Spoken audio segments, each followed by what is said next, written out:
You see, many men, I said it last week, that it's a romantic fantasy that men want to be accepted for who they are. And there is a level to which that's extreme, but there is also a level to which that makes sense.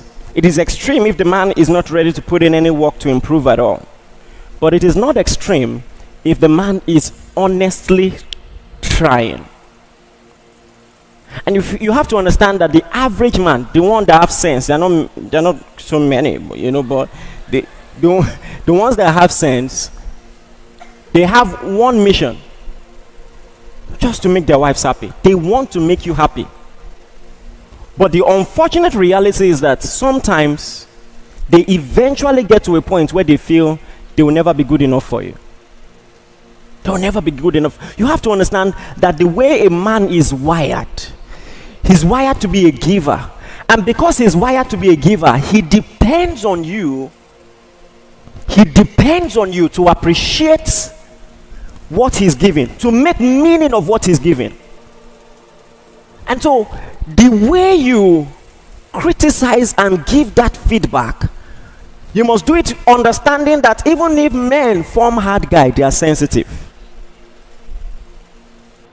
They are sensitive.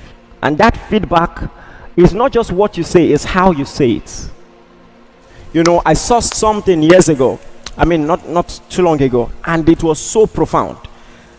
This guy talked about his ex and his current spouse, how they reacted to something as little as his, beard bumps.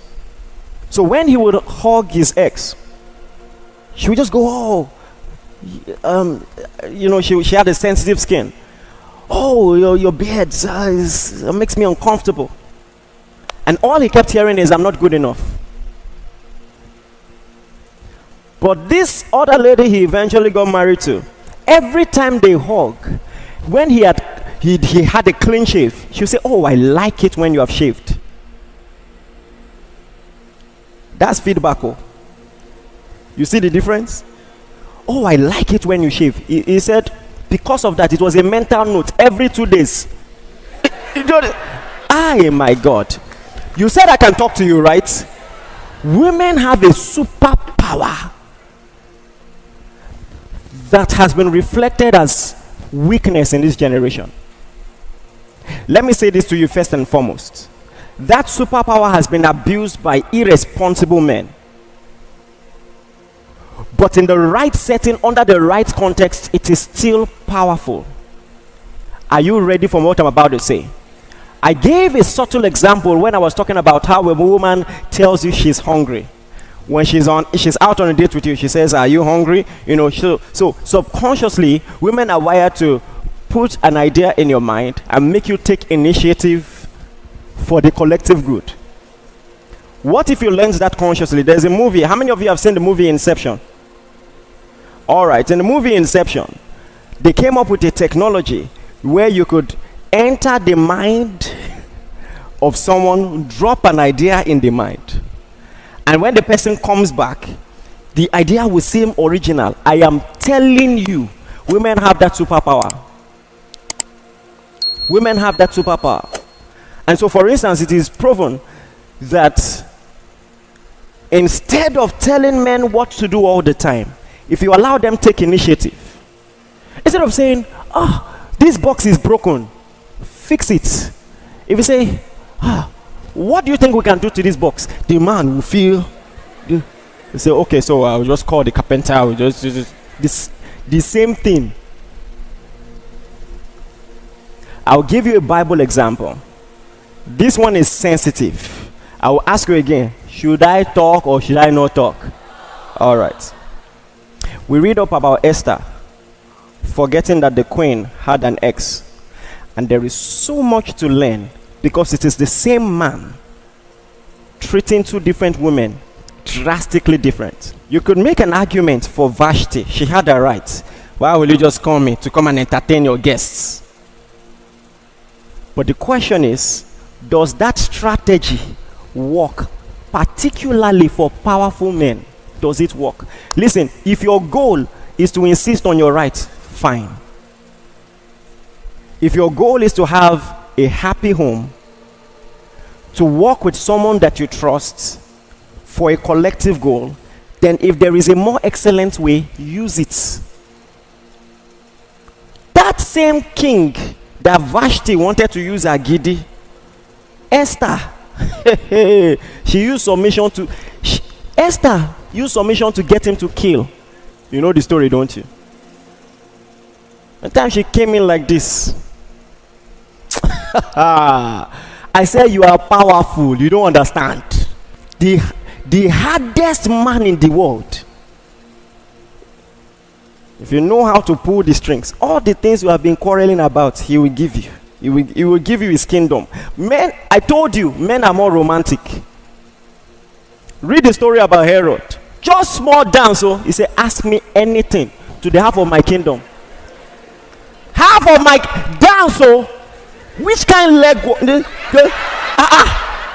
You see, I am telling you, a man can go to war, conquer battles, take over territory, then small dance, he will give you half. You are arguing because you don't know. This does not in any way exonerate him from his excesses and all of that. But if you find a way to let him know that fundamentally, if you first and foremost accept him, you accept him, you believe in him, you trust him. Because men struggle. It's a dilemma. There are superheroes everywhere. Everywhere. They go to the work, to the office, they are killing it. They're successful. They are shouldering their entire family sometimes, especially in Africa, doing everything. The only place where he is constantly aware of his inadequacies is in the home. Then now you are wondering why the friendship is being affected. You remind him of everything he ought to be, but he's not. What if you find a proper way, a better way? Men also, there is a way to communicate. You know, my God, there's a mistake guys make. When guys are quarreling, it's in the context. When guys are quarreling, they can say anything to each other, and it's just bants. Let me tell you guys, women are not like that. Don't say what you don't mean. They will not forget. They may forgive. At least they say they will forgive. Okay. Whether they forgive, only God knows. God is the ultimate judge. Because sometimes you wonder, you'll be surprised. 15 years later, she'll just say, ah. You say, what's that? You say, I remember the day. You say, ah! That's how that day. Hey! Don't try it all. In the heat of the argument, just say, sometimes I wonder why I married you. Hey! See, as a guy, it's just bants. You want her to know that you're not feeling what she's doing. Don't try it.